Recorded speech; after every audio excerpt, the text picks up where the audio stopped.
de ce soir. La partie scientifique dans un cadre humaniste tel que les cadres des biens culturels devient toujours plus important aujourd'hui. Et c'est là pour les progrès qui sont accomplis dans les domaines scientifiques.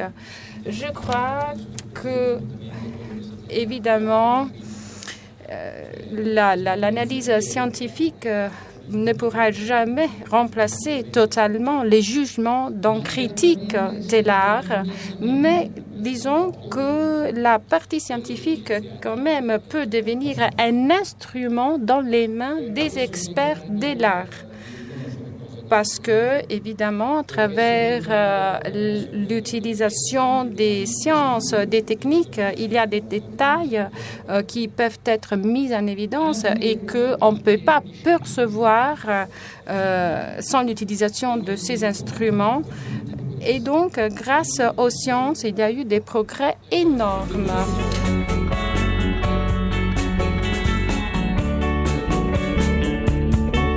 Aujourd'hui, c'est pour moi un plaisir d'être là et je dois cela à mon nouveau rôle, c'est-à-dire directeur général de l'ICROM. Cette organisation fut fondée par l'UNESCO en 1956 et puis a commencé à travailler en 1959 et aujourd'hui rassemble 150 pays. Mais disons qu'il y a longtemps, cette agence fut conçue comme un lieu spirituel, un lieu physique où parler d'un sujet, c'est-à-dire la conservation du patrimoine culturel comme un instrument de collaboration pacifique entre les pays. Et il faut que les disciplines soient de plus intégrées, qu'il y ait de plus en plus de collaboration.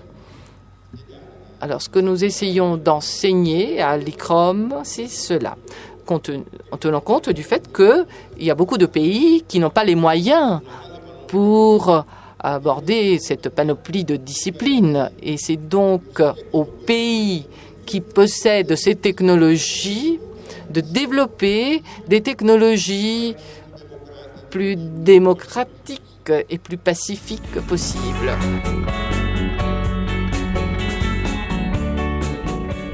On a peur que la science fasse perdre sa magie au mystère d'une œuvre d'art, à ce qui fait son attrait.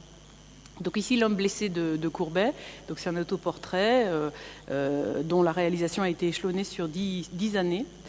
Et en fait, donc vous voyez l'artiste dans la posture typique de l'artiste romantique blessé à la poitrine. Et depuis longtemps, on savait, grâce à des radiographies, donc voilà la radiographie en question, qu'il y avait une composition sous-jacente, qui était donc apparemment l'image d'un couple. Et en fait, Courbet a rompu avec sa maîtresse, mademoiselle Binet, à peu près en 1850, et donc il a repeint par-dessus ce portrait qui était ce double portrait qui était un autoportrait, qui représentait le couple, et il a transmuté cette image donc en l'image de cet homme blessé avec le cœur saignant, vous l'avez remarqué. Donc ça, c'est l'image qu'on avait il y a quelques années, et voilà ce qu'on est en train d'obtenir. Donc ça s'appelle la fluorescence X en 2 dimensions. Et vous voyez que, comparativement à cette image radiographique qui superpose en fait toutes les épaisseurs du tableau, on arrive maintenant à distinguer, à découper couche par couche pour arriver ici à droite, donc vraiment à isoler une étape de la création qu'on rapproche ici d'un dessin du musée des Beaux-Arts de Besançon, 1850 à peu près. Donc ce que je voudrais vous dire, c'est qu'évidemment, la magie de l'œuvre, elle reste, mais que par contre, vraiment, la science, elle enrichit l'histoire de l'art, la conception de l'œuvre, d'une multitude de sens nouveaux. Et que ça, je pense qu'il ne faut absolument pas se priver de ces musées imaginaires, en fait, que la science nous offre. Et que le meilleur moyen de pas s'en priver, c'est effectivement de travailler ensemble, de s'écouter. Et je voudrais dire qu'à ce niveau-là, c'est vrai que la science a fait beaucoup d'efforts. Peut-être que les professionnels du patrimoine, dont je suis, ont besoin finalement de s'ouvrir à ce qu'elle peut leur apporter aujourd'hui. Je crois qu'il n'y a aucun danger. Depuis quelques années, notre laboratoire s'est concentré sur l'extraction automatique d'informations à caractère géométrique à partir d'images photographiques. C'est un sujet qui a été évoqué par Stefano De Carlo tout à l'heure. Il s'agit quelque part de la dernière évolution de la photogrammétrie qu'aujourd'hui constitue un terrain de recherche, surtout grâce à des grandes contributions scientifiques des domaines de l'informatique graphique et spécifiquement de la modélisation géométrique et de la vision par ordinateur.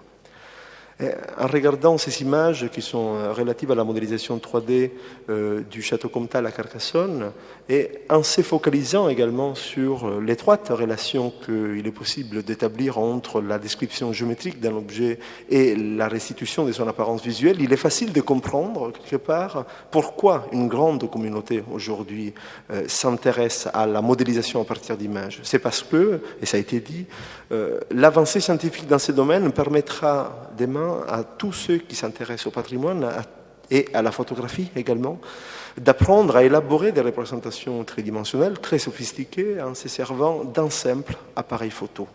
Ce qui ouvre quelque part des enjeux particulièrement intéressants en matière de documentation participative du patrimoine.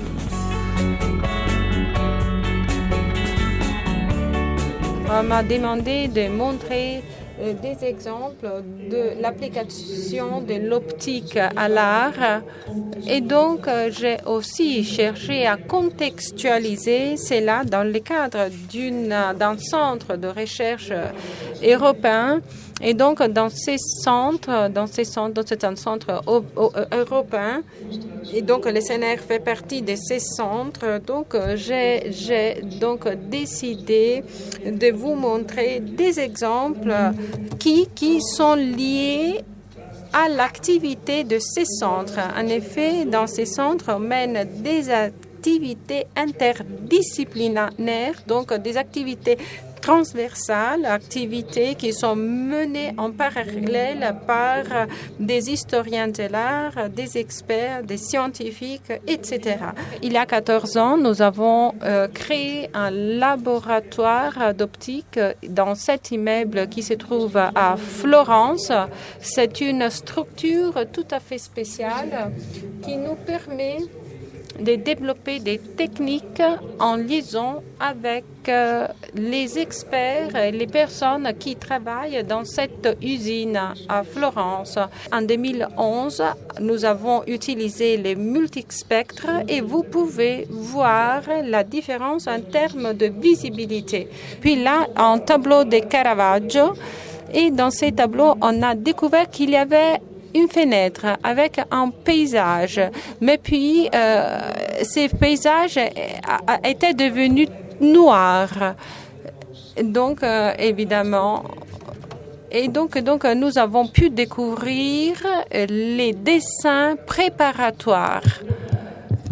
Et donc, souvent, on a débattu sur les faits, si Caravaggio dessinait ces tableaux avant ou pas. Et puis, avec ces examens, nous avons pu résoudre cette énigme, c'est-à-dire, nous avons pu détecter les dessins qui étaient en dessus. Je dois dire que vraiment, les sciences peuvent aider l'art. Nous avons même trouvé une nouvelle façon de collaborer avec les historiens de l'art. Et je crois qu'ensemble, on travaille très bien. C'est pas la science au service de l'art, c'est pas l'art au service des sciences, mais disons que tout le monde, tous ensemble, au service du patrimoine culturel.